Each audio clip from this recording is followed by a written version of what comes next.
ఏమైంది అంత సంతోషంగా ఉన్నావు? వారం క్రితం నేను నీకు ఫోన్ చేసినప్పుడు నువ్వేమన్నావో గుర్తుందా? నేనా? ఏమే ఒకటి చెప్తే గుర్తుంచుకో, నువ్వు మీ ఆయనతో సంతోషంగా ఉండాలంటే ఈ అత్తను బయట పంపించేయాలి. అప్పుడే హ్యాపీగా ఉంటావు, నీ సంసారం బాగుంటది. ఆ పని చేయి ముందు. అదమ్మా, నువ్వు చెప్పిందే జరిగింది. ఇప్పుడు నేను చాలా సంతోషంగా ఉన్నాను. అవునా? ఏంటమ్మా, నేను ఇంత సంతోషంగా చెప్తుంటే నువ్వు అసలు ఏం పట్టించుకోవట్లేదు. ఓ జర్నీ చేసి అలసిపోయి ఉంటావు కదా. అయినా నువ్వు ఒక్కదానివే వచ్చావేంటి? నీతో పాటు అన్నయ్య వదిన కూడా తీసుకురావాల్సింది. నా సంతోషాన్ని వాళ్ళతో కూడా పంచుకునేదాన్ని. ఇప్పుడు వాళ్ళ గురించి ఎందుకులే అమ్మా.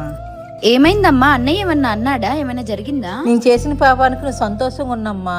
ఆ పాపం నాకే చుట్టుకుంది. ఏమైందమ్మా? ఎందుకలా మాట్లాడుతున్నావు? మీ అన్నయ్య వదిన ఇద్దరు కలిసి నన్ను ఇంట్లో నుంచి పంపించేశారమ్మా. అదేంటమ్మా, ఇంట్లో నుంచి నిన్ను పంపించేయడం ఏంటి? ఇదంతా మీ వదిన ప్లానేనమ్మా. ఏంటి ఇంత జరిగిన అన్నయ్య ఏం మాట్లాడలేదా? ఆగు, అన్నయ్యకి ఫోన్ చేసి కడిగేస్తాను. అయినా అసలు నిన్ను ఇంట్లో నుంచి పంపించడం ఏంటి? అయినా నువ్వు మాట్లాడతాక అర్హత లేదమ్మా. నువ్వు చేసింది కూడా అదే కదమ్మా. అయినా నిన్నెలా ఇంట్లో నుంచి పంపిస్తారమ్మా? ఏం